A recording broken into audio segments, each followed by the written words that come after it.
Hi everybody, my name is Tiffany Byers. I'm a senior at Manchester University where I study public relations and peace studies, and this fall I'm in Brussels, Belgium.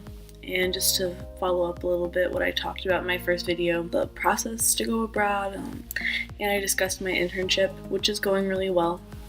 To continue the work I've been doing, right now our office is developing this big volunteer project for the European Commission, and essentially we're creating these activities for members to do that will help them give back to their community, and we'll put them in places that they've never been. It's a really good thing for our office to have, so we work with other organizations like Coca-Cola, Euroclear, and a few others, and create activities and events for them and their employees to do. And in this video I'll talk about cultural differences, I guess, per se, that I've encountered here. Obviously it's Western culture, Western Europe, so things can't be like too different in the States, but there are a few things that are different, and I think that's important to realize. First off, the way people interact here seems off-putting to me, but I think it's important to know that that's normal. For example, when you walk down the street, you don't look at other people because that's really weird. You just look straight ahead and avoid eye contact. And I'm used to being able to walk down the street like, "Hi, how are you?" And initially I thought that it was rude, and I think that's why it's important to note that it's not. It's just their normal. It's not rude at all to them. And then another thing I noticed is that when people greet each other, they do kisses on the cheeks, which is something I feel very awkward doing. They don't do hugs because hugs are seen as too intimate, but we'll give each other a kiss on the cheek.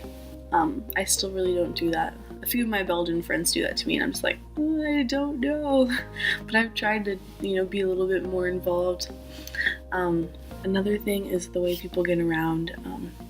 It's interesting to me that here there aren't laws like the Americans with Disabilities Act like there are in the States, and it makes it really hard for people who aren't mobile to get around. And so I find that interesting. Obviously I've never had to adapt to that while I'm here, but I know someone who broke her foot, and it was really hard for her to get around. We had to find alternate means of transportation. There aren't ramps for her to get up. So I think that's different too. Yes, those are the cultural differences that I find here. I mean, it's not too different. Belgium in Brussels is one of the most diverse places, so more people here aren't Belgian, just any other culture. So it's really interesting. That's just it's just literally a melting pot. So it's like what everyone says the US is, but it's on a smaller scale, and I see it even more than I do there. So yeah, that's a little bit about what I find different here than I do in the US. Next month, tune into my last vlog. If you have any questions about Belgium, feel free to talk to Victoria at BCA and ask her for my contact info. I'd be glad to talk to whoever. And you can also follow along on things I've been doing on BCA social media, or follow my blog on my home university's page. Yeah, so see you next month.